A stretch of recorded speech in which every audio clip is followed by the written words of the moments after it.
اللہ کی ذکر کی کیفیت اہل ذکر کے پاس سے نصیب ہوتی ہے،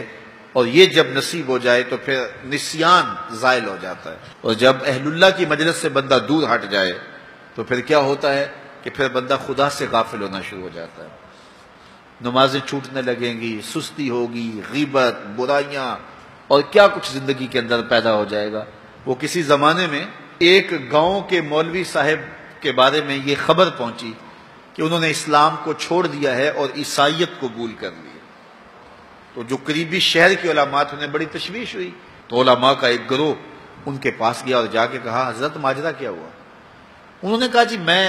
ایک دن نماز پڑھانے کے لیے صبح فجر کے وقت نکلا، ٹھنڈے پانی سے وضو کیا تھا، سنتیں پڑھنے کے بعد نماز میں ابھی وقت تھا تو میری آنکھ لگ گئی، تو اچانک اقامت ہوئی تو میں اٹھا اور مصلی کی طرف دوڑ پڑا، پھر مجھے خیال آیا کہ میں تو وضو کرنا ہے،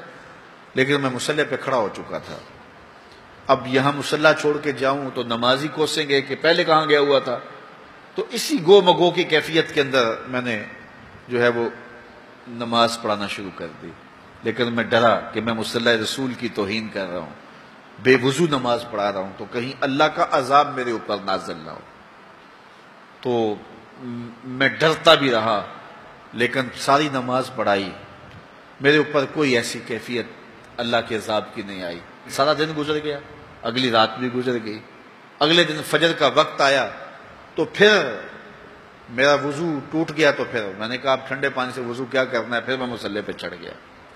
حتیٰ کہ میری عادت ہو گئی، اور میں پہلے تو ڈرتا تھا کہ اللہ کا عذاب میرے اوپر نازل نہ ہو،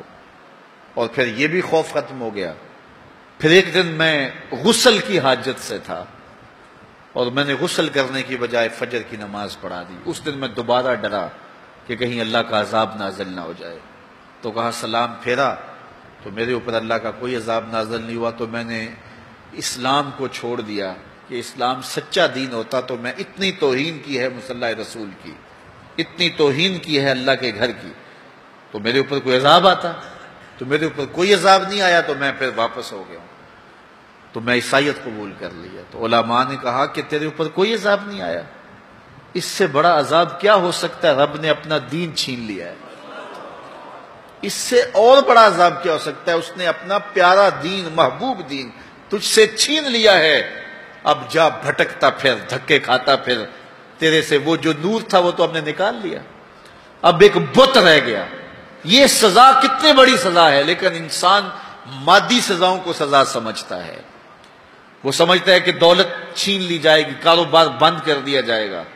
مجھے پریشانیاں آئیں گی، میرے اعضائے بدنیاں توڑ دیے جائیں گے، آنکھوں کی بینائی اچک لی جائے گی، میرا ایکسیڈنٹ ہو جائے گا تو یہ سزا ہے،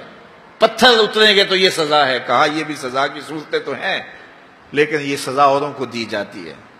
لیکن یہ کتنی گہری سزا ہے، فَأَنْسَاهُمْ أَنفُسَهُمْ، انہیں ان کی ذاتوں سے بے خبر کر دیا جائے،